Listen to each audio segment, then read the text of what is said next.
the bat and try to knock down everything we're seeing there. Chad Morganlander, portfolio manager at Washington Crossing Advisors. He's thinking, he looks very serious right now. When you look at that wall of worry, Chad, which one of those is to you the biggest thing to maybe really be concerned about, and which of that on the wall may be complete fake news?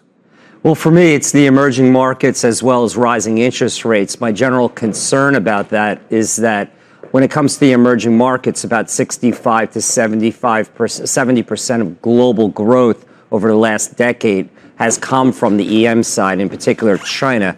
And then when you look at the rate environment, as you start to see rates rise, that becomes much more of a competitive asset class to equities. Isn't it amazing? I was just standing over there, and now I'm sitting here. It's the power. Maybe there's two of me, like that movie, The Prestige. I think I just ruined that movie. Okay, so number one is emerging markets. Absolutely. It's not rates. It's not inflation. Well, it is. That's a second concern I have. I mean, they're all kind of tied, it's right? all tied together. Emerging markets also get whacked by inflationary concerns and rates here, do they not? They do. But keep in mind that when it comes to the U.S. equity markets, if we're talking about the stock market, okay, that is tied towards earnings and revenue growth. And if the emerging markets and global growth decelerate rapidly, if that happens, then that will affect U.S. multinationals and U.S. corporations.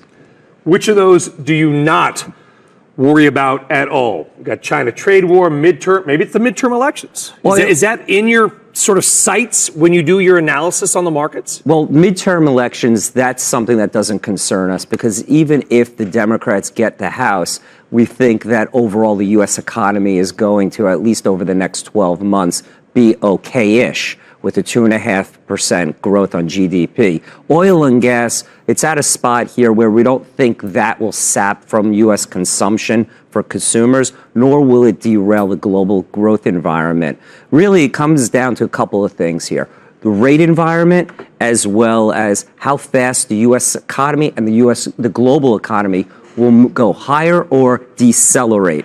Those are the two critical levers that will push and pull at the U.S. equity Let me markets. push back a little bit here. Sure. There's a school of thought out there that if the House goes to the Democrats, Senate remains Republican, that it's a good thing for everybody because now they can just fight amongst themselves and we can go on with our lives. Mm-hmm. If they both turn Democrat, there's another school of thought, which is they're going to try to roll back a lot of the things that the president and the current Congress have done that may be contributing to our recent market rally, which means stocks could turn down. So the critical thing to view there is what will happen to the U.S. budget. And what we're thinking, we're following the CBO's analysis on this, is that you're going to continue to see deficit spending over the next 36 to 48 months. And it's going to be a rather wide deficit of 4 to 5%, which generally doesn't happen in an expansionary time period. Hence the reason why we still continue to think that that's going to go through over that period of time. So we're generally not concerned about that as of yet. Because politicians of both parties get elected by promising to give people things, not take things away. No doubt. Exactly right, Brian. All right.